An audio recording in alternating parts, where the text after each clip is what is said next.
Bonjour à tous, aujourd'hui, nous voici donc avec les fameuses racines anièmes, et on travaille bien sûr ici dans le corps des complexes. Donc la définition, et après on va regarder un petit peu sur des exemples simples avant d'attaquer les formules et toutes les astuces et les choses et les propriétés qu'il faut connaître. Donc on prend un complexe A, on prend un entier naturel supérieur ou égal à 2, et bien on appelle racine anième de A tout complexe Z tel que Z puissance n égale à A. Une première remarque, on pourrait définir la racine première de l'unité de A, ça serait la solution de Z égale A, donc ça serait A, donc ça n'aurait pas un grand intérêt. Donc ici, on va vraiment commencer sur des racines avec un n supérieur ou égal à 2. Donc, regardons la racine carrée. Ici, vous voyez que dans la propriété, c'est tout complexe, donc il peut y avoir plusieurs. Dans les complexes, on peut avoir plusieurs racines carrées, racines cubiques. On va voir ça avec la première, les racines, également par exemple, Z carré égale 2. Z carré égale 2, vous savez, si on résout ça dans R ou dans C, de toute façon, on a des racines, deux racines réelles.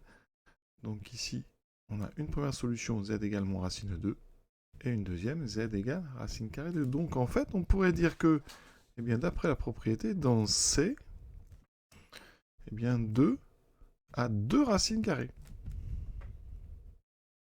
qui sont moins racine carrée de 2 et racine carrée de 2, vous voyez. Alors que quand on est dans R, eh bien, la définition de la racine carrée réelle, c'est la solution positive de l'équation z carré égale 2. Donc la racine carrée de 2, quand on est dans R, eh bien, c'est racine carrée de 2. Alors que dans C, eh bien, vous voyez, 2 a deux racines carrées. Donc c'est un petit peu nouveau. Il va falloir vraiment à chaque fois voir si vous êtes dans C ou dans R quand on parle évidemment de racine carrée. Ensuite, z carré égale moins 1. Bon, ici, dans R, pas de solution. Par contre, dans C, eh bien, on a z égale à i, ou z égale moins i. Donc, dans R, moins 1 n'a pas de racine carrée. Dans C, moins 1 a 2. Donc, racine, alors j'ai oublié ici, racine carrée, d'accord. Racine deuxième a 2 racines carrées, qui sont i et moins i, ou moins i et i. Alors, vous allez me dire, on aurait pu définir une seule racine carrée. Par exemple, avec z carré égale 2, on peut dire la racine carrée de 2, c'est la solution avec ici, eh bien, une positive. Le problème, c'est que la notion de positivité chez les complexes, elle n'existe pas parce que vous avez une partie réelle, une partie imaginaire. Vous voyez, ici, effectivement, si on est chez les réels, moins racine de 2 est négatif, racine de 2 est positif. Mais après, comment classer moins i et i? Vous voyez, ce ne sont pas des réels, donc on va avoir un petit problème. Donc, on ne peut pas définir une racine carrée chez les complexes, on en définit, on va le prouver, il y a à chaque fois deux racines carrées. Et quand on aura des racines troisièmes, par exemple z cube égale 2, eh bien vous aurez trois racines troisièmes de 2, c'est-à-dire ce qu'on appelle des racines cubiques, et ensuite on aura quatre racines quatrièmes, etc. Et tout ça, on va le démontrer. Donc, ce qu'on va apprendre ici, c'est que quand on résout l'équation z puissance n égale a, avec un a complexe, eh bien, on a en fait n solutions qui sont ce qu'on appelle les n racines anièmes de A. On commence par les racines anièmes de l'unité, c'est-à-dire que dans la propriété, dans la définition là-haut, je prends A égale à 1. Dans ce cas-là, pour n supérieur ou égal à 2, eh bien, l'équation z puissance n égale à A dans C, n solutions, qui sont les complexes, donc EI 2 K pi sur n, avec K un entier entre 0 et n moins 1. C'est double barre ici, c'est qu'on ne prend que les entiers qui sont dans l'intervalle fermé 0, n moins 1. Cet ensemble de solutions, on l'appelle UN. D'accord? C'est donc l'ensemble des EI. Alors, moi, je mets le I devant. Il y en a qui le mettent après le 2. 2I capi, ça ne change rien. Voilà. Vous pouvez changer l'ordre dedans. Certains vont mettre 2 pi k sur n, d'autres 2i capi sur n. On va essayer de faire tout le temps la même chose. Donc, je vais l'écrire comme ça. D'accord? Et donc ici, avec donc k appartenant donc à l'intervalle d'entier 0, n-1. D'accord? Et donc, autrement, ce sont donc les complexes tels que z puissance n est égal à 1. Alors, une première remarque. Vous vous rappelez du fameux groupe unité. Le groupe unité, c'est les complexes dont le module vaut 1. Et bien ici, on a des EI de K pi sur n. module de EI de k pi sur n, ça vaut 1, parce qu'ici, on sait qu'on a un EI θ. Les EI θ, ce sont les complexes de module 1. Donc ici, eh bien, on peut remarquer que l'ensemble des racines nème de l'unité est inclus dans le groupe unité. Pour démontrer ça, on va partir d'une forme donc trigonométrique de z. Donc z est égal à r EI θ, avec un nombre r qui est un réel supérieur donc ou égal à 0. Donc ici, on va être clair, on va mettre donc un réel positif. Et notre nombre θ, eh bien, on sait que tous les complexes à part 0 ont un argument entre donc 0 et 2π, et on va ouvrir en 2π, d'accord? Alors si z est égal à 0, ça ne pose pas de problème, on prenait n'importe quelle valeur de θ et un r égal à 0. De toute façon, vous allez voir que effectivement, 0 n'est pas une racine nème, ça ne peut pas être solution de z puissance n égale à 1. Donc ici, on cherche à résoudre z puissance n égale à 1. Donc ça équivaut à r puissance n EI θ puissance n égale 1. Formule de Moivre, le n va rentrer dans l'argument, ça fait r puissance n EI n θ égale 1. On va écrire 1 sous forme trigonométrique aussi. 1, c'est un EI 0. Donc, on a deux complexes égaux ici.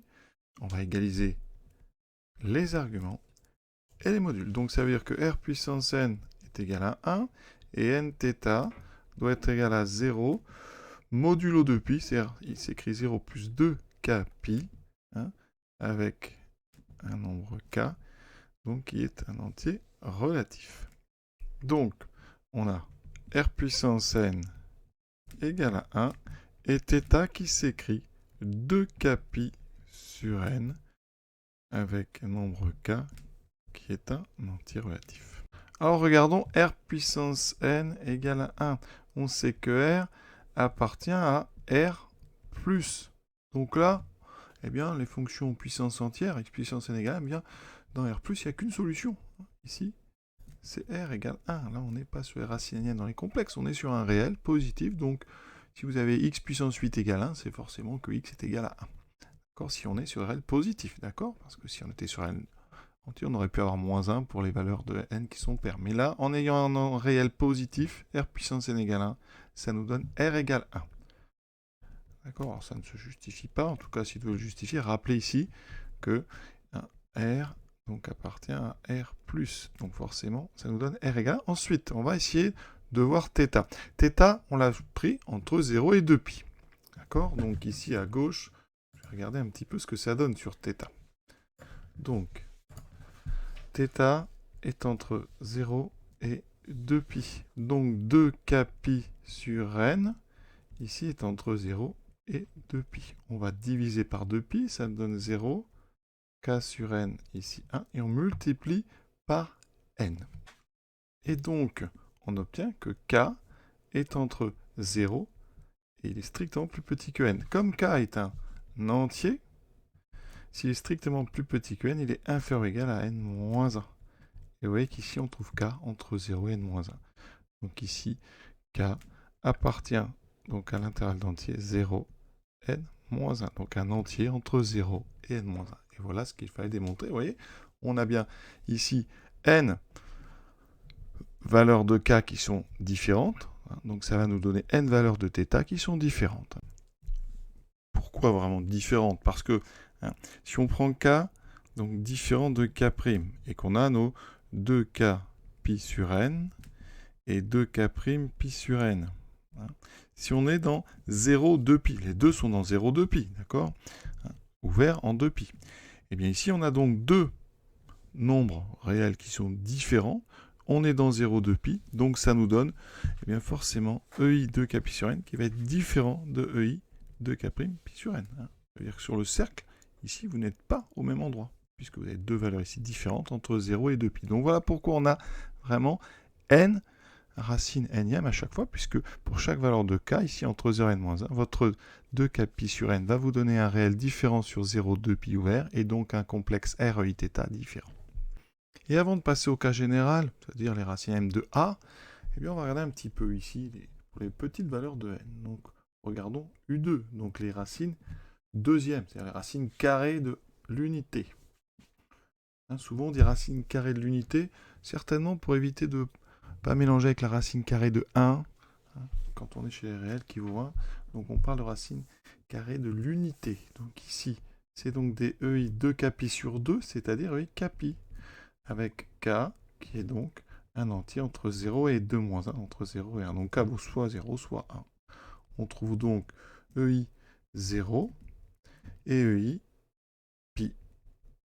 Écrit sous forme donc plus algébrique, ça fait 1 moins 1. Évidemment, on le savait, hein, les solutions de z carré égale 1, c'est bien 1 et moins 1. Hein, même chez les complexes. Alors après, on les représente. Là, c'est assez évident. Hein, donc chaque complexe, vous savez, a un point image. Donc ici, eh bien, vous avez la première racine carrée de 1 qui est ici, et la deuxième ici. Ce qu'on peut remarquer, qui sera important, c'est que, eh bien, pour aller de l'une à l'autre, on a rajouté pi. Donc en fait, on a fait ici une rotation d'un angle pi. Hein, d'accord? Donc ici, on a découpé le cercle géométrique en deux parties, et ici, pour aller de l'une à l'autre, on tourne d'un angle de pi, c'est-à-dire 2 pi sur 2. Si on regarde les racines troisièmes, autrement dit ce qu'on appelle les racines cubiques, c'est donc des EI, cette fois-ci 2k pi sur 3, avec k un entier entre 0 et donc 3 moins 1, 0 et 2. Donc il y a 3 valeurs pour k, 0, 1 et 2. Donc on obtient ici EI 0, d'accord, ça c'est 1, EI 2 pi sur 3 et EI 4 pi sur 3. On a donc 3 racines troisièmes de l'unité. Alors si on les écrit autrement, là, on ne serait pas forcément intéressant, mais c'est toujours bien de savoir ici que donc EI 2 pi sur 3, c'est le cosinus 2 pi sur 3, c'est donc du moins 1 demi, plus i racine de 3 sur 2, et ensuite EI 4 pi sur 3 qui sera moins 1 demi, moins i racine de 3 sur 2. Hein, vous remarquerez ici que les deux racines autres que 1 sont conjuguées. On verra, ça peut servir dans certains exercices. Et maintenant, on va représenter ces racines cubiques. Parce que c'est important de voir qu'ici, alors, on part toujours du même endroit, parce que 1, c'est toujours une racine énième. D'accord? Donc on a 1. Et ici, pour aller à la deuxième, donc on est sur du 2 pi sur 3. 2 pi sur 3, pour le construire, important, prenez la moitié ici, puisque son cosinus au moins 1. Et vous allez chercher en haut. On obtient ceci. Et la troisième sera là. En faisant ces 3 points, eh bien, vous créez une figure assez jolie ici. Hein, donc on a ceci. D'accord? On a partagé en fait le cercle en 3 parties ici. Et pour aller de l'un à l'autre, on a une rotation de 2 pi sur 3, c'est-à-dire d'un tiers de tour. D'accord? Donc dès qu'on a une racine énième, eh bien en fait, en tournant de 2 pi sur n, ici 2 pi sur 3, eh bien on peut atteindre comme ça toutes les autres. Donc ça va être intéressant. Et donc, chose importante, hein, rappelez-vous bien, pour tracer les 2 pi sur 3, on prend la moitié ici du rayon horizontal. Hein, d'accord? Ça va très vite, hein, mais c'est important à savoir ça. Alors, on va aller quand même jusqu'à U4. U4, les racines quatrièmes. Donc, c'est des EI 2k pi sur 4. Ça fait 2i k pi sur 2. Donc, ici, on en a 4, avec des valeurs de k qui vont de 0 à 3. Et donc, la première sera toujours 1. Là, je vais commencer à écrire 1. La deuxième sera EI pi sur 2. La troisième EI 2 pi sur 2, donc ça fera EI pi. La troisième EI 3 pi sur 2. D'accord? Donc on a 1, I, moins 1, moins I. Et graphiquement, encore une fois intéressant de remarquer qu'une fois qu'on a, donc j'ai raté ici, une fois qu'on a la première, eh bien les autres sont déduits cette fois-ci par une rotation d'un quart ici de cercle. D'accord? Donc vous avez ici 1, I, on a tourné d'un quart, moins 1, moins I. Et en termes de figure géométrique, ici, quand on avait mis 3 racines troisièmes, hein, on avait tracé ici un polygone à 3 côtés égaux, donc c'était un triangle équilatéral. Quand on a mis les 4, c'était un polygone à 4 côtés, hein, ici, donc de même longueur. Donc ici, donc, ça formait un carré. Hein, on peut vérifier qu'il y a des angles droits. Et ensuite, eh bien, quand on fait par exemple les racines cinquièmes, on aura un pentagone, les racines sixièmes, on aura un hexagone toujours régulier. Et ça donne ceci. Alors je vais faire une représentation peut-être un peu plus précise. Alors visuellement, ça donne ceci. Voici nos 3 racines, donc troisième de l'unité. Là, évidemment, c'est les points images que vous voyez. Hein. D'accord. Chaque point ici, donc, a une affixe qui est une racine troisième. Hein. Vous voyez qu'il y a un angle ici. Alors c'est en degrés, hein, 120. Si je prends donc racine quatrième, eh bien je fais apparaître ici un carré. D'accord. Polygone régulier à 4 côtés, inscrit dans le cercle trigonométrique avec un sommet ici qui est en 1. D'accord. Et ensuite, eh bien voilà. Donc ici, racine cinquième. Donc vous tournez ici de 72 degrés, hein, et vous obtenez ce pentagone régulier, et ainsi de suite. Donc ici, n égale 6, 7, etc. Donc vous voyez que, évidemment, plus le degré augmente, plus on a de racines énièmes. Mais à chaque fois, pour passer de l'une à l'autre, on a toujours la même rotation de 2π sur n. Tout ça, ça va être important, vous voyez. Plus on va loin, plus évidemment on se rapproche d'une forme qui est le cercle trigonométrique. Maintenant, on va parler de structure. La structure donc, de notre groupe, de notre ensemble UN pour la loi multiplication, c'est un groupe commutatif, on appelle un groupe abélien. Alors, les propriétés, hein, ici qu'il faudrait vérifier pour que ça soit un groupe. Tout d'abord, hein, on a une multiplication, il va falloir déjà qu'elle soit associative, mais effectivement, la multiplication, elle est associative dans C, donc dans notre ensemble UN. Donc ça, c'est bon. Associative, hein, ça veut dire que quand vous faites le produit Z, Z', Z seconde, on peut commencer par faire Z, Z', mais on peut aussi commencer par faire Z', Z seconde. Ensuite, la loi multipliée, on va tout de suite s'en occuper. Elle est commutative dans C, donc dans notre ensemble UN. Effectivement, la commutativité, c'est le fait que Z fois Z', c'est Z' fois Z. Donc pas de problème, associative, commutative. Est-ce que cette loi est interne? Autrement dit, est-ce que quand on fait le produit, parce qu'on est sur la multiplication de 2 racines, est-ce que ça donne une racine énième? Donc on prend Z appartenant à donc, UN, Z' appartenant à UN, eh bien, Z appartenant à UN, ça veut dire que, hein, ça se traduit, hein, ça équivaut à dire que Z puissance n égale 1, d'accord? Z' appartient à UN, c'est Z' puissance n égale à 1. Donc quand on regarde Z' à la puissance n, ça fait Z puissance n, Z' puissance n, les deux valent 1, ça donne 1. Donc effectivement, Z' appartient bien au groupe, donc des racines nème, donc UN. Donc elle est bien interne. Élément neutre. Alors un élément neutre, hein, ici pour la multiplication, c'est 1. Effectivement, 1 appartient bien à UN. Hein. Donc, effectivement, quand vous prenez n'importe quel nombre, 1 fois Z, c'est bien égal à Z, donc c'est bien l'élément neutre. Donc, on a présence de l'élément neutre dans notre ensemble. Maintenant, la stabilité par inversion. On a une loi multiplicative. Je prends donc Z appartient à UN. On sait que eh bien, Z est forcément différent de 0, puisque 0 n'est pas une racine énième, d'accord? 0 puissance n ne fait jamais 1, pour n supérieur ou égal à 2. Donc ici, eh bien, quand on prend 1 sur Z, si je regarde 1 sur Z puissance n, ça fait 1 sur Z puissance n, ça fait donc 1, effectivement. Eh bien donc, 1 sur Z appartient bien à UN, d'accord? Alors ici, on va mettre plutôt donc. Et on a donc stabilité par inversion, l'élément neutre, la loi est interne, associative et commutative. On a donc ce qu'on appelle un groupe commutatif. Ça veut dire que quand vous avez des racines, vous pouvez les multiplier entre elles, les inverser, on reste toujours sur des racines énièmes. Ça aura son importance dans pas mal d'exercices. Et avant d'aller aux racines, encore une propriété qui va être très importante. Je rappelle que, quel que soit le nombre Q différent de 1 plus Q plus Q2 plus Q3, etc. jusqu'à Q puissance n moins 1, c'est une propriété. Alors évidemment, là, je vais l'appliquer pour n supérieur ou égal à 2. Et bien, ça fait 1 moins Q puissance n sur 1 moins Q. Alors, c'est très intéressant avec les racines énièmes. Parce qu'ici, prenons donc une racine énième oméga. C'est souvent comme ça qu'on les appelle.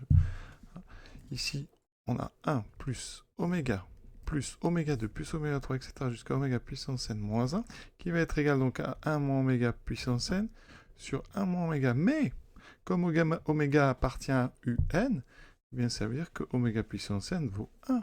Et donc, vous voyez, 1 moins oméga n en haut, ça fera 0 sur 1 moins oméga, ça fera donc 0. Donc, si vous prenez oméga égale à EI, donc pi 2pi sur n, pardon, eh bien, oméga puissance k, ça n'est autre que EI 2k pi sur n, d'après la formule de Moivre. Et donc, en fait, quand vous faites 1 plus oméga carré, etc., plus oméga puissance n moins 1, vous faites ensemble, vous en rendez compte, en fait, ça, c'est la somme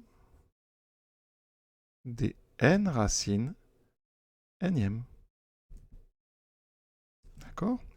Parce que quand on écrit effectivement EI 2k pi sur n, on pourrait écrire EI 2pi sur n à la puissance k. Donc les racines énièmes, c'est en fait la EI 2pi sur n, hein, avec toutes ces puissances, de la puissance 0 jusqu'à la puissance n moins 1. Hein. Et donc ici, somme des n racines énièmes, eh bien ça vaut 0. Ça veut dire que si vous prenez les racines carrées, 1 plus moins 1, ça fait bien 0.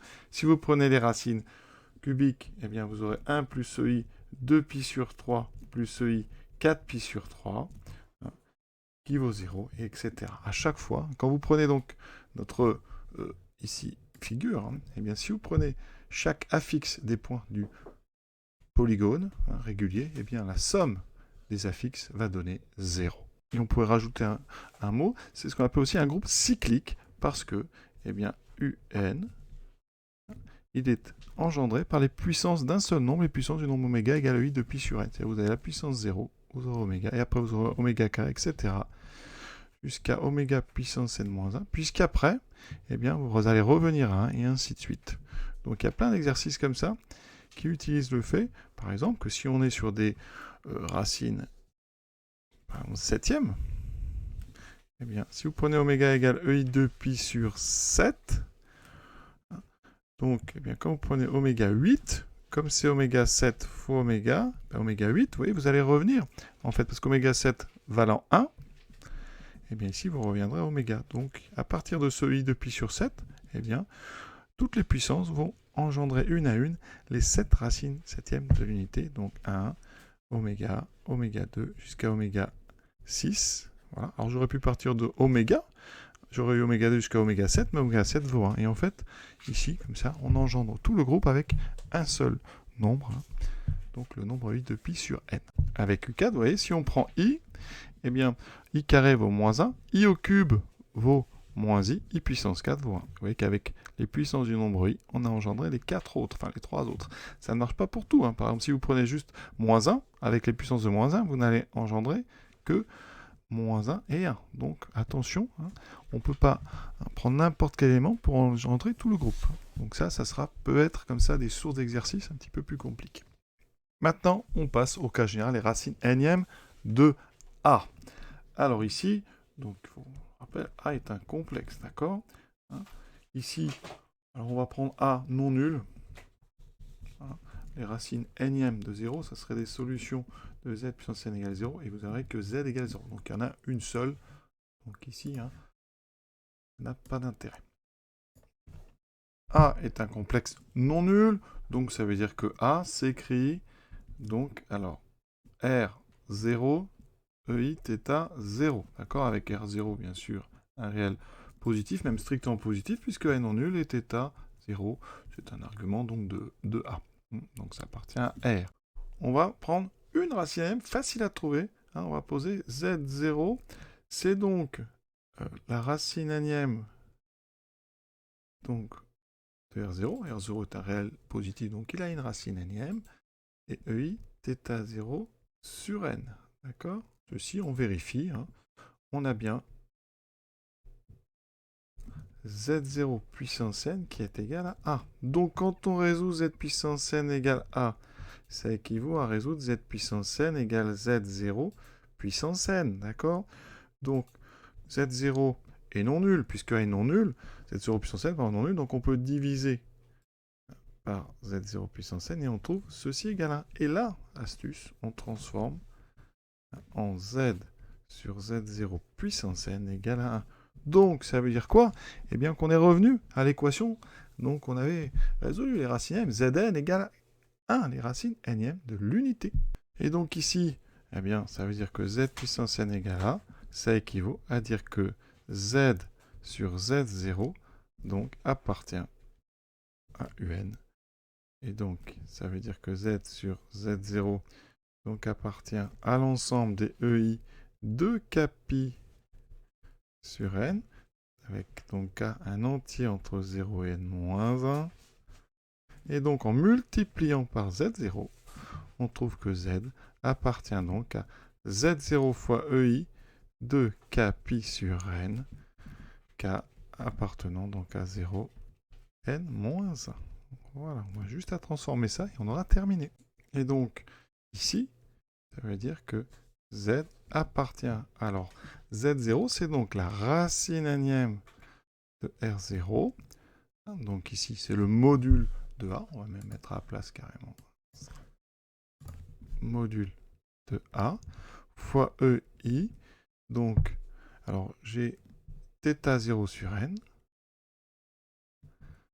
fois EI de Kpi sur n, K appartenant toujours donc à 0, n-1. On va regrouper ensemble les deux EIθ, donc ça fait Z, appartient donc à racine énième du module de A, EI. Alors on peut ici tout mettre sur n, d'accord, et en haut on aura donc θ0 là, un argument de A, plus 2 Kpi, K appartenant à 0, n-1. Et donc la propriété, c'est la suivante. Donc les solutions de z plus n égale a, c'est donc z égale racine énième de module de a fois EI θ0 plus 2 Kpi sur n avec θ0 un argument et K un entier entre 0 et n moins 1. Donc la conséquence, eh bien, c'est qu'on a bien n racine énième de a quand a est différent de 0 et que n est supérieur ou égal à 2. Donc pi sur 4, qu'on va diviser par 4, plus 2 Kpi, qu'on divisera par 4, avec, bien sûr, K appartenant donc à l'ensemble des entiers de 0 à n-1. Donc si je simplifie les solutions, c'est donc 2 à la puissance 5/8 exponentielle de i pi sur 16 plus 1, donc ici Kpi sur 2, K appartenant à l'intervalle d'entiers 0, n-1. J'aurais calculé que n-1, ici n vaut 4, donc c'est l'intervalle entier de 0 à 3, donc on a ici 4 solutions. Alors, si on représente, je fais un cercle de rayon 2 exposant 5 sur 8e, je place pi sur 16, donc pi sur 4 c'est ici, donc c'est 4 fois plus petit, on va être à peu près ici. Donc ça, c'est la première solution, ça sera donc 2 puissance 5 8e, ça c'est le module exponentiel de i pi sur 16. La deuxième, donc ici, il va falloir que je tourne d'un quart. Je fais un angle droit. Et ici, j'ai donc pi sur 16 auquel je rajoute un quart de tour. Alors, un quart de tour, c'est pi sur 2. Donc, ça fait 8 pi sur 16. Donc, je rajoute 8. Ça ferait 8 et 1, 9 sur 16. Donc, 2 puissance 5 8e, EI, 9 pi sur 16. Ensuite, on retournera un quart de tour. Donc, on sera en face. Donc, on aura rajouté 16 pi sur 16. Donc, 2 puissance 5 8e, EI, 9 et 8, 17 pi sur 16. Et on tourne encore une fois d'un quart de tour. Donc j'obtiens 2 puissance 5 8e EI, 17 et 8, 25 pi sur 16. Et voilà mes 4 solutions. A noter que si je rajoute encore 8, ici ça me fera 25 et 8, 33 pi sur 16, qui revient à EI pi sur 16. Voilà pourquoi on boucle. Je termine l'exemple en disant que si on appelle la première solution par exemple oméga 0, eh bien la deuxième sera oméga 0 fois i pi sur 2, c'est-à-dire fois i. La troisième, oméga 0 fois donc i carré, parce qu'à chaque fois on fait une rotation de pi sur 2, on rajoute un pi sur 2, donc j'aurai i carré, donc ça sera moins oméga 0. C'est pour ça qu'on est à l'opposé. On a fait une rotation de pi, et ici on sera donc à oméga 0 fois moins i, donc moins oméga 0 i. Voilà. À chaque fois, pour passer de l'une à l'autre, on multiplie par i. L'exemple est terminé. Petit exemple rapide. Ici, z cube égale 8i pi sur 4. Je trouve directement une solution. Une solution z0 qui sera donc racine cubique de 8, c'est 2. EI pi sur 4 divisé par 3. Pi sur 12. Vous pouvez vérifier, z0 cube fait bien 8 EI pi sur 4. Et bien, une fois qu'on a ça, les solutions, c'est très simple. C'est z0. Alors, il faut connaître évidemment U3. C'est donc 1. EI 2 pi sur 3. EI 4 pi sur 3. Eh bien, les solutions de Z3 égale ceci. Vous avez une solution. vous aurez la deuxième, c'est donc z0 fois 1, z0 fois i, 2pi sur 3, z0 ei, 4pi sur 3. Donc à partir des racines énièmes de l'unité et une solution de l'équation z cube égale a, on a rapidement toutes les autres.